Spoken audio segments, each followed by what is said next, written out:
Good afternoon, everyone. Thank you for sharing some of this beautiful Saturday afternoon with us.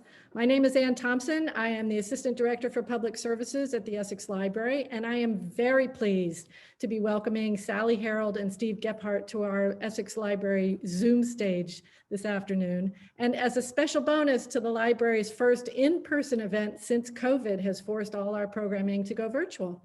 We'll have Sally and Steve posted at the Fishway after their presentation, along with Chris Hill from Centerbrook Architects, and he'll be there as well to help with answering any of your questions after the presentation as well.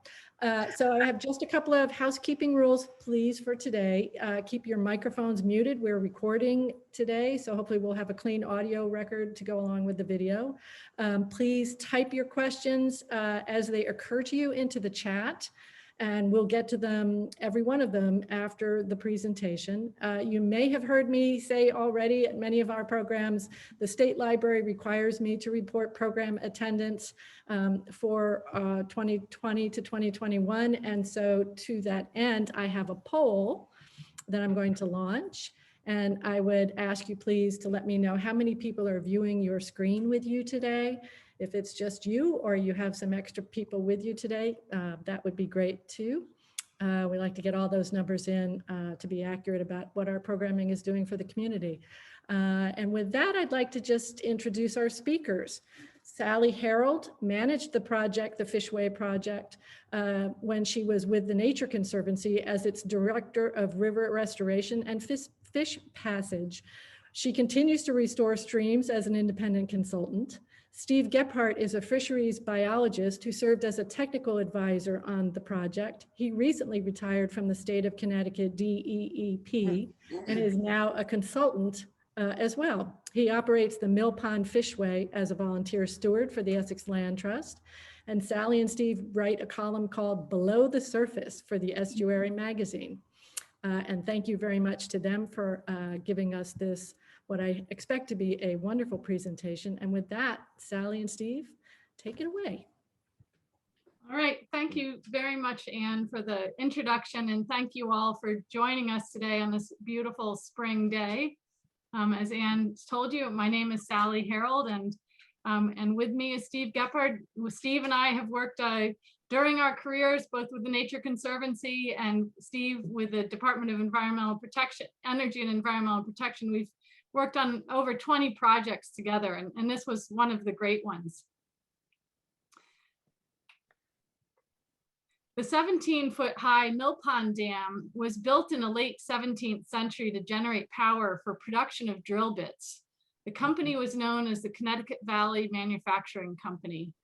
Today, it generates some hydropower for Centerbrook Architects and creates a large recreational impoundment enjoyed by many surrounding properties. Before the construction of the Fishway, fish reaching the base of the dam could go no further upstream.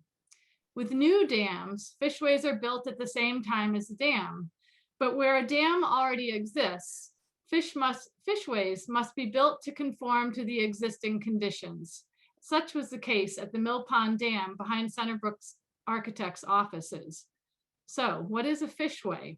Well, a fishway is a built structure that allows fish to get over a dam, sometimes in an upstream direction, sometimes in a downstream direction, and sometimes both. The size of the river and the height of the dam will dictate certain design aspects, including fishway slope, length of a run, and the number of resting pools required. Fishway designs may also incorporate public viewing or research options. A viewing window might be built in for the public, or a camera could be added for remote observation, like some of the Osprey cams you may be familiar with. Fishways convey a portion of the stream flow, adequate and sufficient to provide a column of water for fish to swim through. There are many styles of fishways. The one pictured in this slide is a denial, which has a series of wooden baffles that, when water's running through it, create turbulence to slow down the flow. There are also multi-million-dollar fishways, such as this one on the Connecticut River at Turner's Falls in Massachusetts, which conveys a portion of the Connecticut River and allows American shad and many other species to get over a 60-foot drop. This fishway is similar to the famous salmon ladders on the Pacific coast. More typical designs for small dams in Connecticut are fishways like this, an Alaskan steep pass in Westport, a Daniil in Wallingford, a stone pool in Weir in Stonington, and a wooden pool in Weir in Weston. These were all projects that Steve worked on, and 3 of them, you can guess later, I worked on as well.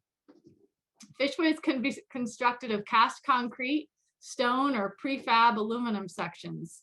Fishways are sized for the river and the target species. In Connecticut, it's mostly river herring. The key is creating passage around, over, or through a dam so that habitat upstream of the dam can be reached by these fish. So why do we need to get fish past dams? Well, some fish can spawn anywhere. Other species have very specific needs and must get to upstream, high-quality freshwater habitat to spawn. Salmon need to get to shallow, cold, gravelly-bottomed mountain streams. Alewives, which we are targeting for the Falls River, need to get to ponds or low-energy areas like tidal wetlands connected to streams. Well, some folks have tried various alternatives for getting fish over dams, but it's unlikely even your best volunteer will be available 24/7 to net fish up and over your dam. And well, we've heard Norm is getting ready to retire. And Steve? So all of the fish in the stream benefit from being able to move freely up and down a river to access habitat for specific needs, such as feeding and spawning or rearing. But the species for which such movement is critical are the migratory species, the diadromous species, such as salmon, shad, sturgeon, and river herring, species which require freshwater habitat for spawning. There are 2 species of river herring, alewife and blueback herring, and both are present in North Cove at the mouth of the Falls River in the spring and would benefit from coming up the Falls River. The Mill Pond in Centerbrook is particularly good spawning habitat for the alewife. The 2 species are practically visually, but this slide summarizes the alewife.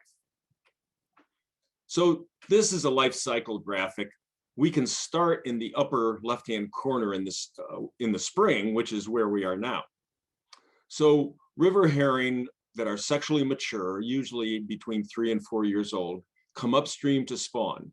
This is triggered usually by water temperature. A single female alewife may lay 60 to 100,000 eggs each spring. Of course, only a few will survive. The rest are eaten by other fish and animals. After spawning, the adults will return back to the saltwater, the ocean, while the juveniles stay behind in the freshwater to grow throughout the summer, feeding on small insects. The young return to saltwater in the fall. After 3 to 4 years, when they are sexually mature, they will return to their home stream to spawn. These fish can live up to 8 years and will spawn numerous times after first reaching sexual maturity. To give you an idea of size, this is an adult alewife, 10 to 12 inches long. It's been caught below a fishway, and this is a juvenile which is netted during its outmigration in the fall. These fish are important to freshwater and marine food chains at all life stages. River herring have been described as the field mice of the sea. Everything eats them. And they were once absurdly abundant in all of our coastal waters. They may not be important for humans for food, but they are so critically important for so many other species that in order to have healthy marine and freshwater ecosystems, these fish must be plentiful. Since colonial days, however, the amount of freshwater habitat for successful spawning has been severely restricted, influencing the abundance of these fish. So throughout New England, starting in colonial times, as Steve said, we harness the power of rivers by building dams for mills, forges, and other industries. We built dams to generate power and to develop recreational ponds, ice ponds, and farm ponds. These dams blocked fish migrations and reduced the number of river herring living throughout our coastal region. This map shows dam data from state dam safety agencies in 13 states. But because not all states collect data the same way, these 13,000 dams shown here represent only a portion of the actual number of dams from Maine to Virginia. Here you can see the Connecticut coastline. In Connecticut alone, there are over 4,000 dams.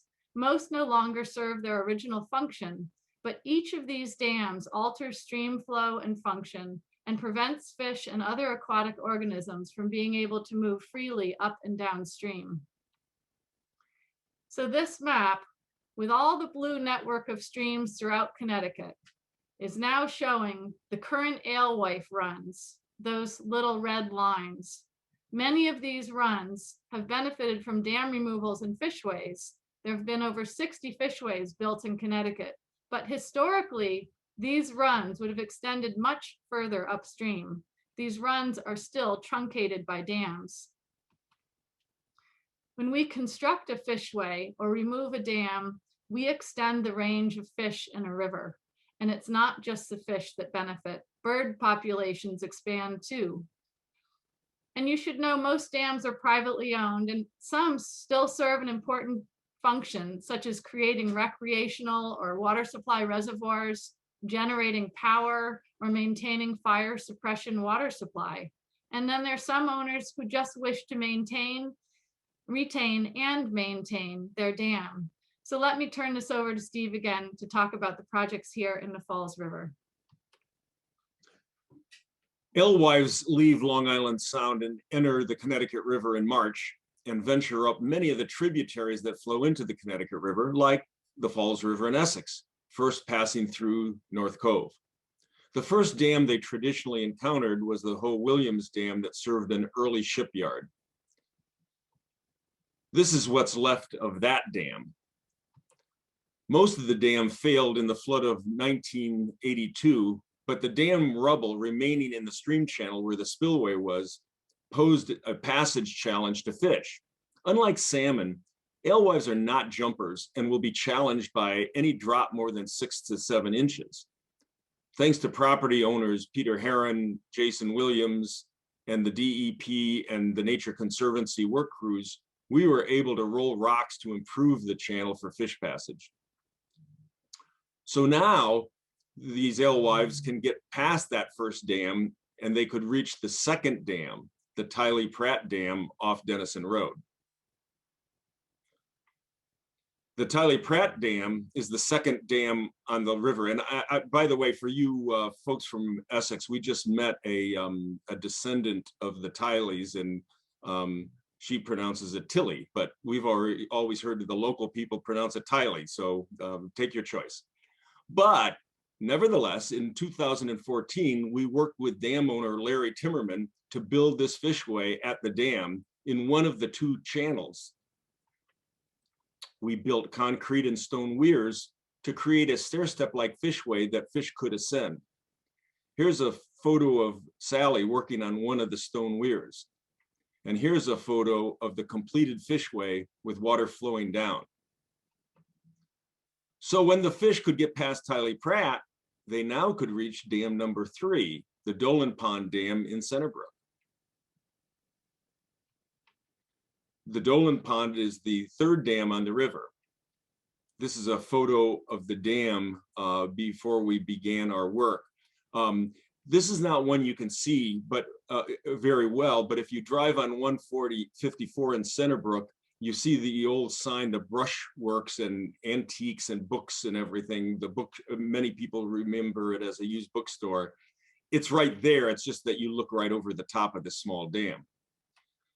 This is a photo of the fishway nearing completion. There's a steep pass section of fishway extending into the head pond. When this picture was taken, water is still being diverted around the construction site by an upstream sandbag cofferdam. And this is the operational fishway in high flows. There's a steep pass fishway hidden inside that recessed concrete trough with the stone facade. So the Dolan Pond Dam is the third dam on the river and now passable to fish because of this fishway.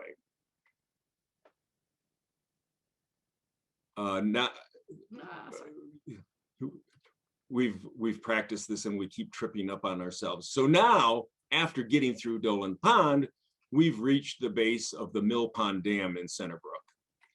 And the Mill Pond Dam is the fourth dam. And because of the fishway we're about to tell you about, it's now passable to fish. You may now appreciate, and so they can reach the best spawning habitat in the watershed, the Mill Pond, which is that blue polygon there. So now you may appreciate how much effort it takes to move these little red lines showing stream access for migratory fish on the map that Sally showed you earlier.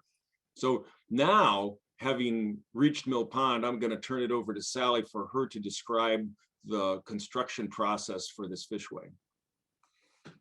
So after all this background information, let's introduce you to the the fishway at the Mill Pond Dam, which is officially called the John T. and Jane A. Wiederhold Fishway. I ran through a number of design types earlier, but I didn't show you the inside of a steep pass fishway. Like the Daniil fishway we saw earlier, the vanes inside the prefab aluminum trough slows down the flow of water to allow fish to ascend. In this view, the water would be flowing away from us and the fish swimming upstream toward us. These units are prefabricated and can be delivered to a dam site, bolted together and then set in place. We work with an engineer to help us develop the fishway design to accommodate the available space and needs of the fish. Here, the alewife and blueback herring.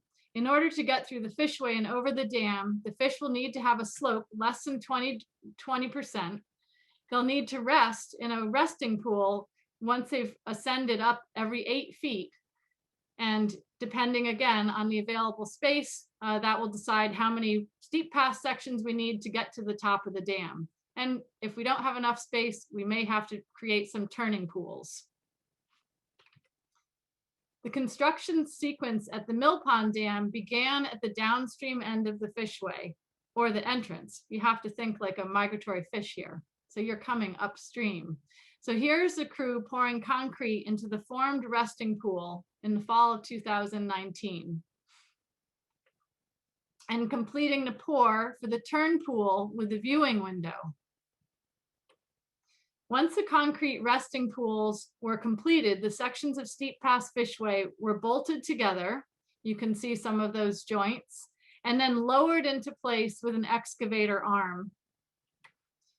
This can be a little nerve-wracking because there's just so much tolerance and you can't move the concrete pools once they are poured in place and set. And thankfully, the contractor and the engineer had measured things well and it fits beautifully. Once the lower part of the fishway was constructed, it was time to build the upper part, and to do that, we had to notch the dam or the exit. We prefer to have contractors work in the dry, so the work area had first to be dewatered with a cofferdam made of giant sandbags. And then with the cofferdam in place, the contractor could pump the area dry, and the concrete section of the spillway was chipped away using a hydraulic hoe ram. So this is, the fishway is down behind this, the wheels of this vehicle, the hoe ram, and we're chipping away at that spillway.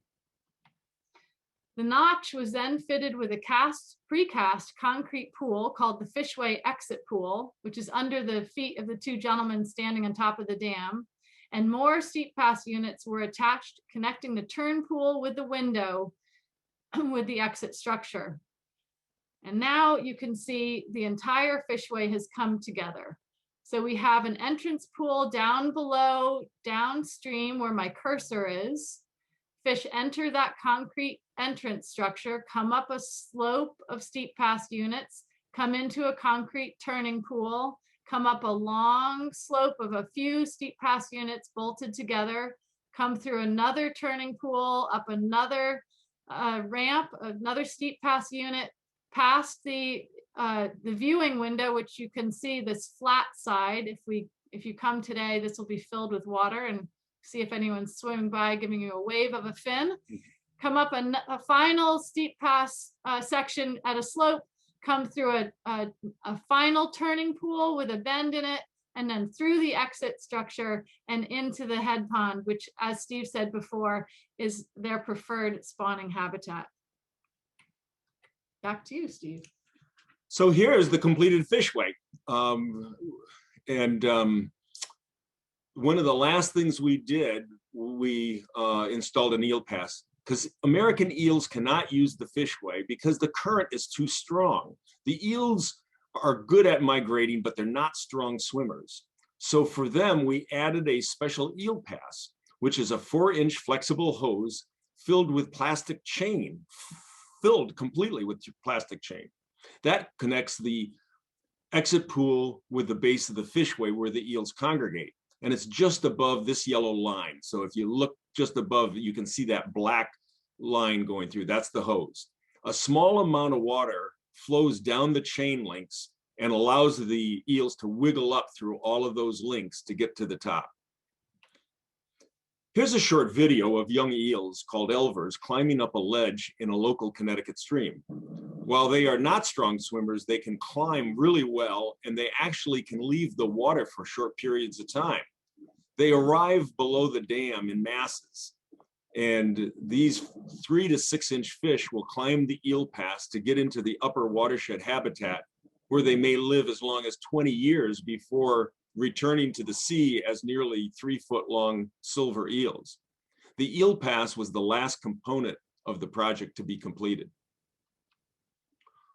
So once the fishway was completed, we had a late fall opening celebration. On the day of the grand opening, Centerbrook Architects hosted an event and a rubber ducky competition. Here, Sally pours a bucket full of uniquely numbered ducks into the upstream exit so that the attendees can cheer on their duck during the race to the bottom. So the ducks are rounding the first bend, and they pass the viewing window, and cheers go up as the winner makes it to the entrance at the bottom of the fishway, down with, I think that's Sue in her red parka at the very bottom. This fishway is operated from April 1st until mid-June, and is available for public visitation by small groups. Parking may be possible behind the Centerbrook post office. This is private property and a workplace, so visitors need to be respectful. Large groups should contact Centerbrook Architects to make special arrangements. Now, to increase the urge for alewives to swim all the way up the Falls River to Mill Pond to spawn, the DEEP has released pre-spawned adult alewives into the pond annually for the last few years. This year, 1,500 alewives were released on April 8th. The fish are captured in a trap at Brides Lake in East Lyme and loaded into a 1,200-gallon round tank, and the truck drives to the Falls River Bridge, crossing on Falls River Drive, and a discharge tube is attached. When the gate is opened, all the fish and the water are discharged into the stream. You can see some of the fish descending the column of water. These fish will move down into the pond and spawn. The young alewives that hatch in the pond will imprint to the odor of the pond water. And when they return to spawn in 3 to 4 years, they will seek out the same pond in which they were reared more strongly than other fish, because they recognize it as their home simply by the familiar odor of the water. So today we've shared about the need for fish passage, technical aspects of fish passage design, and the projects we've collaborated on here in the Falls River watershed, with a focus on the Mill Pond Dam Fishway. What we didn't talk about is the amount of time these projects take to complete, the details of funding, federal and non-federal funds, the many permits we have to secure in order to do these projects. But don't worry, we'll save those details for another talk. You should know a few things though. These projects in the Falls River watershed started in 2013 when we started to design the Tiley Pratt Fishway. And they were completed in the fall of 2019 with that last detail, the Eel Pass at the Mill Pond Dam Fishway. The total funds spent on the Mill Pond Dam Fishway alone was over $300,000, including our engineering, permitting, materials, and installation. And together, these projects have opened up 4.5 miles of stream habitat in the Falls River watershed and over 50 acres of ponded habitat above the dam. Not bad. Now that we have fishways in the Falls River, we can't just sit back. These fishways have to be monitored and operated, opened in spring, closed in the summer, and inspected and cleared of debris if necessary after big storms. Anne mentioned earlier, and I'll say it again, Steve's been working as a volunteer for the monitor for the Essex Land Trust, and has great cooperation from Centerbrook Architects, working to make sure these fishways are operating as they should.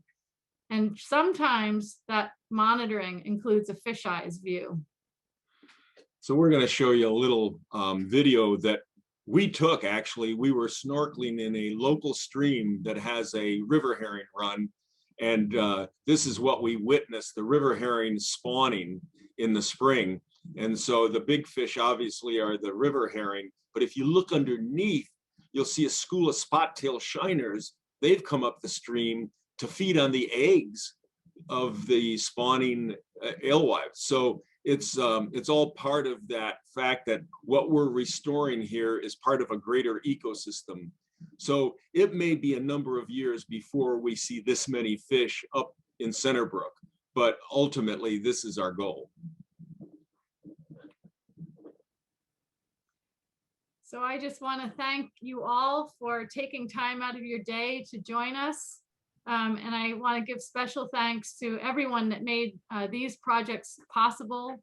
On the Mill Pond Dam Fishway, obviously the folks at Centerbrook Architects. We worked with many, but thanks to Mark Simon, Chris Hill, Sue Wyeth, and Ron Campbell, to our engineer, Howard Fromer of Nathan Jacobson and Associates, our contractors, Jim Lally and Scott Hines from Shumack Construction, and our generous funders, John T. and Jane A. Wiederhold Foundation, the Electric Boat Mitigation Escrow Account, and of course, the cooperation of the Town of Essex staff and all of the property owners downstream, because of course, had we not had their cooperation, we wouldn't have been achieving fish passage upstream.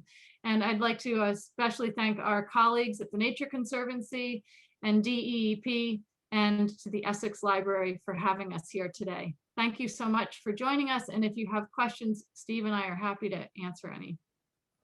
Thank you, Sally and Steve. That was fabulous. I think it's a point that Steve made before we opened the talk that I didn't quite put together, but it's clearly obvious. When these dams were built a couple of 100 years ago or 300 years ago or more, that's when the fish stopped running. So as Steve explained to me, one of the reasons why they have to bring the fish up artificially, so to speak, is that the fish haven't smelled that water for 300 years.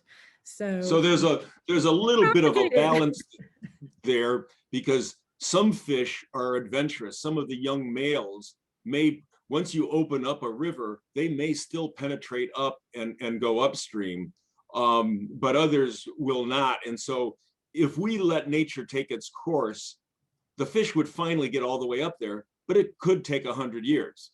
And that's not a pace that we really prefer. And so by doing that stocking and getting them imprinted, we're actually accelerating the process of a natural restoration.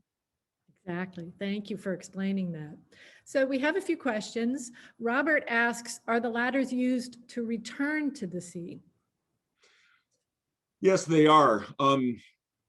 In some locations at larger dams, when there's a lot of water going over the spillway, some of the fish will just go over the spillway and drop down below.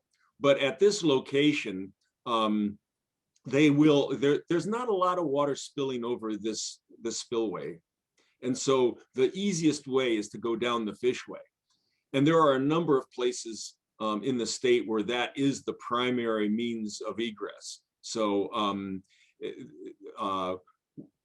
we have yet to capture them inside. I think they all go down at once. But last year we did have, we saw a few of the fish going down on the way back out. Oh, interesting. Chris asks, can you both talk about how you've engaged dam owners to explain Fishway projects to them and get their buy-in? Well, you start, it's a long, slow conversation. Often we are engaging dam owners where we already have an interest because there's a return of fish and they're reaching the base of a dam. And we know that there's good habitat upstream. And so, you know, that dam becomes sort of a target, if you will. If we can have an opportunity to work with that dam owner, we'd like to at least try. And if we can remove the dam, maybe there's an opportunity to really restore the river channel. And if we can't remove the dam, then there's perhaps an opportunity to build a fishway.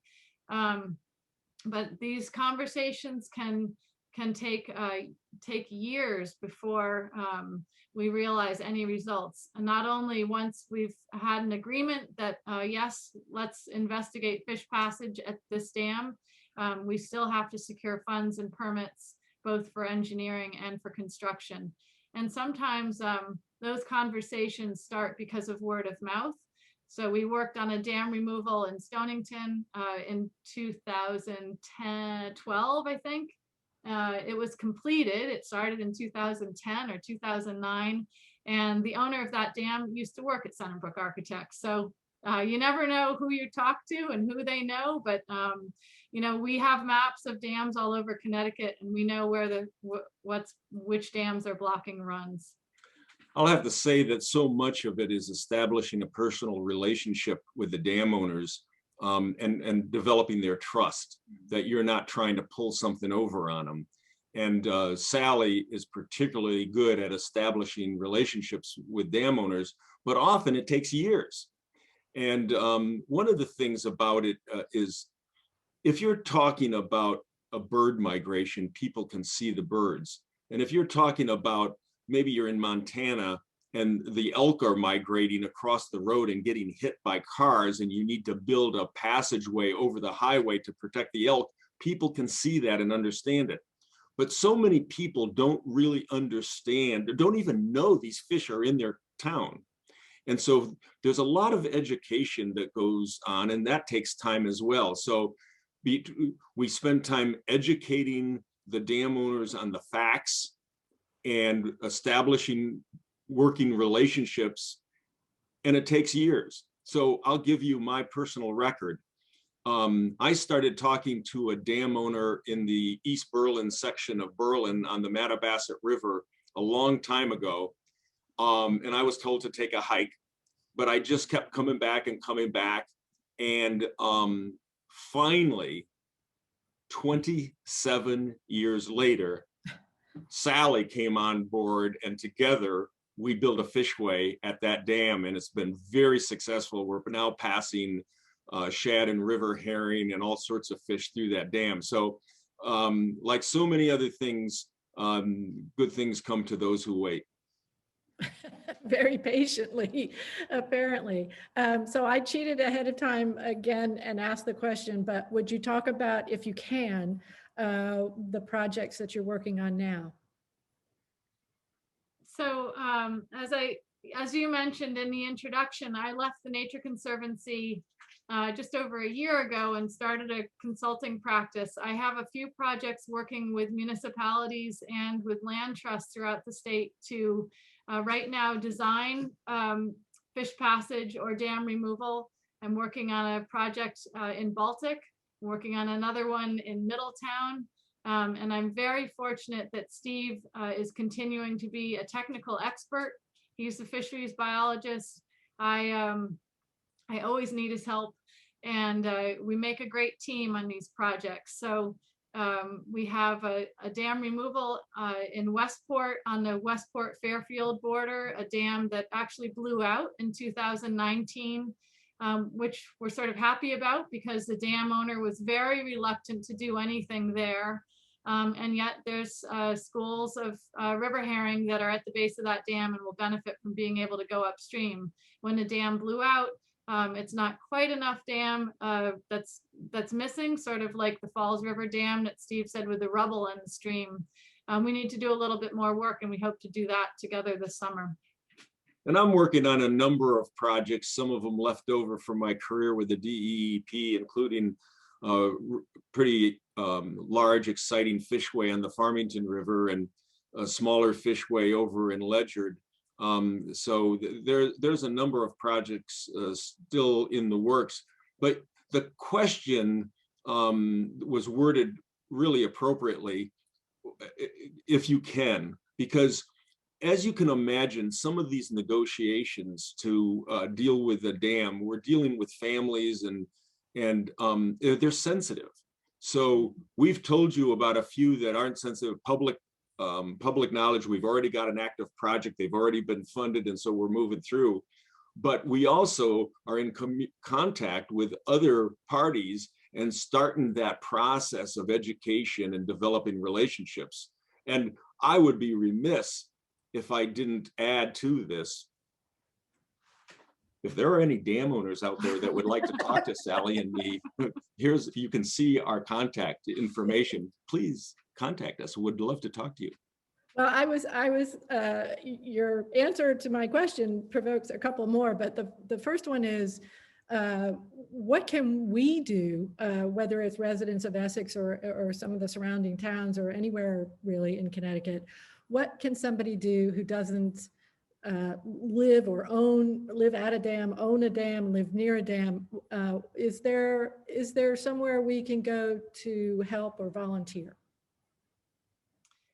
Well, I'd say one thing, I mean, I'll get to the volunteer portion of your question, but I think the fact that, everybody listening today is not a dam owner, I'm going to assume that, and that may not ever be engaged in a direct way with a dam removal or a fishway construction project.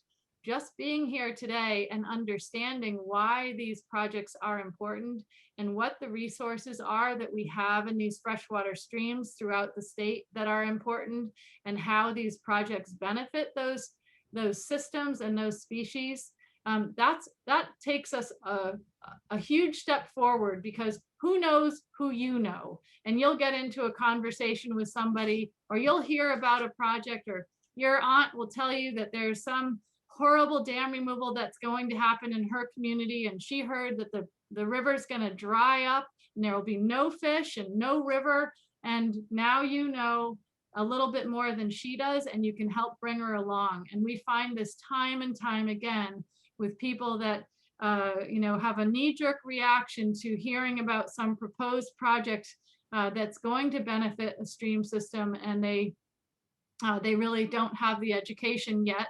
They've never seen these videos of the resources that they don't know are in the stream.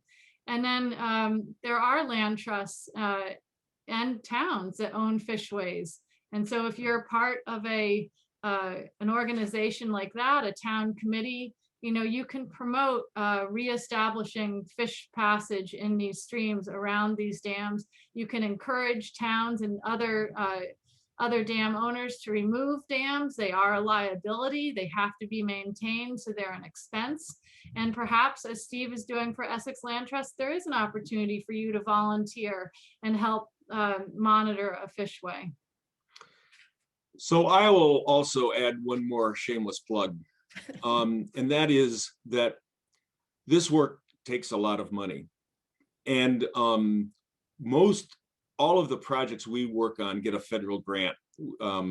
We have a very elaborate application process. We apply for these federal grants, and we get them, and that funds the work. However, all of these federal grants require non-federal match. It's not as much. Sometimes it's half. If we need $100,000, we have to put up $50,000, something like that. If we ask for 100,000, we have to put up 50,000. There is a shortage of non-federal non-federal money kicking around these days. So we work with, and you see, we got foundation money this time. We did get a number of non-federal funds for this particular project. We're currently having conversations with a number of nonprofit organizations that could be in the position of accepting and holding donations specifically for fish passage projects like the ones we've described, so that those funds could be used at some local project to build one of these projects. So I say that because, you know, I don't know who's listening. I don't know who you all are and what your financial situation is, but I do know that the folks in the lower Connecticut River Valley are very environmentally sympathetic, and they're very generous.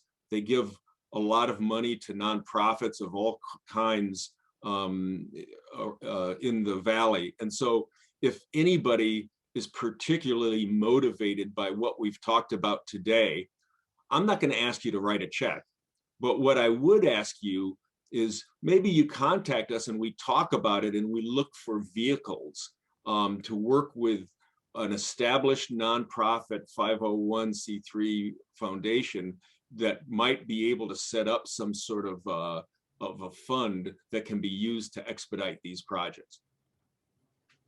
Great. You know, it's very motivating and very compelling. So there are two other questions. One was, is it of importance to continue the fish migration past the mill pond into the next dammed area? That's a good question. The answer really is no. The next dam up off Brackett Lane is a really small micro hydro project. And if fish got up there, they would be in a very shallow, very small impoundment behind the old church. And then they go up through the old ivory mills, which are, the habitat isn't that good. It's all been channelized. And then pretty soon you get into other barriers. The bottom line is the habitat really isn't that good farther up. You would have to spend a lot of money building fishways without a lot of benefit. The cost-benefit ratio would be pretty low. So while if somebody approached us about it and, you know, offered a compelling course, we would certainly consider it. But at this time, it's not a priority. Mill Pond has really good habitat, and that's what we've really focused on. Yeah, I'll just add, Anne, if I can, in the Falls River, Mill Pond was really the mecca that we were trying to reach. So of course we wanted to reach with all of we wanted to work with all of the downstream dam owners. And without their cooperation, there was no reason to try to envision a project at Mill Pond Dam.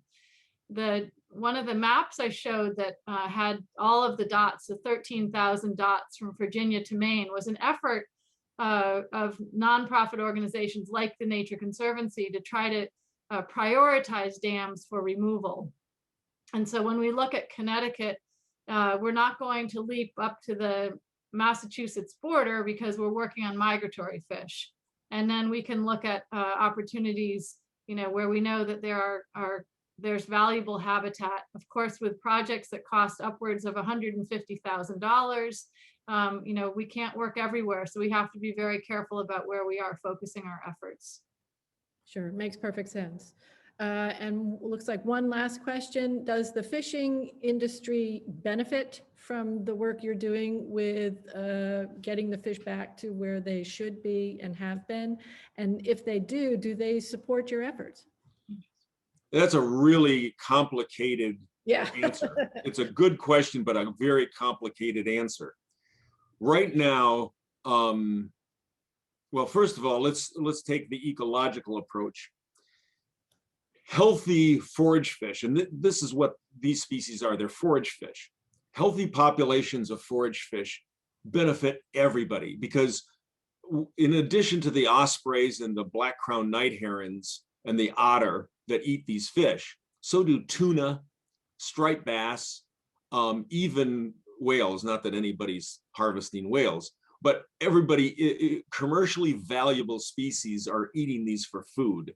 And so in that regard, the fishing industry would benefit if we can recover the stocks. And we're not just talking about Connecticut, we're talking about the entire East Coast. Mhm.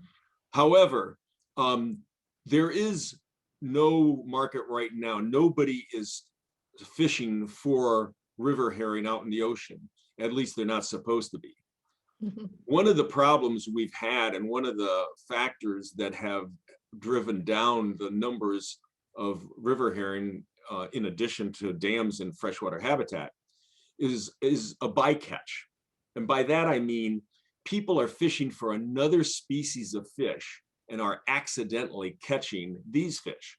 The fishery is the Atlantic herring fishery. Atlantic herring is another forage fish that's very abundant. This is just a marine species. They never come into the rivers. They right now they're one of the principal lobster bait species, among other things. The problem is that these river herring species hang out with their brethren, their closely related species of Atlantic herring in the ocean. And so when you take a big trawl, and I do mean big trawl, you scoop up all these fish, and the next thing you know, on the deck of the fishing ship, there's just a whole bunch of very similar silvery, scaly fish flopping around in this mass. And you don't know what's really in there. Some people will try to tell you they know what's in there, but it's not clear. Now, the New England Fisheries Management Council has taken steps to reduce that bycatch, and we're heartened by that. But there's no more work to be done, and the problem is it's really hard to document what the impacts, what is actually going on in the ocean. So when they took steps to minimize the bycatch of the Atlantic herring fishery, the fishing industry was not pleased. They did not support that. You would think logic would tell you that, they would love to have all of our runs restored because we'd put more fish back into the river and maybe we could lighten up on the restrictions. But that's a very brief summary of a very complicated situation. Sure, very much so. Okay, I think we are out of questions. I, for one, and I know I speak for, if not everybody in the audience, at least, and if not everybody in Connecticut and New England and further afield, I can't thank you enough for the efforts that you've put into, one, bringing this topic to our community, but two, all the work that you've done in your careers to bring better health back to our environment in one way or another, and at the very least through fish. So thank you both very, very much for putting together this presentation, and thank you everybody in the audience for giving us some of your Saturday. If you are looking to get outside for a little bit of fresh air and maybe to see some fish in the window at the Fishway, we're all going to head over there now after the program. Centerbrook Architects is located at 67 Main Street in Centerbrook. And as Steve said, there's a vast amount of parking behind the Centerbrook post office, and the Fishway is really starts right down there at that parking lot. So come over and join us, get a little fresh air, and ask some more questions if you have them. And with that, thank you both. Go ahead. If you have polarized sunglasses, bring them. Yeah, very good advice. Terrific. Thank you both very much again. And thank you, everybody. And I hope to see you at the Fishway. Thank you.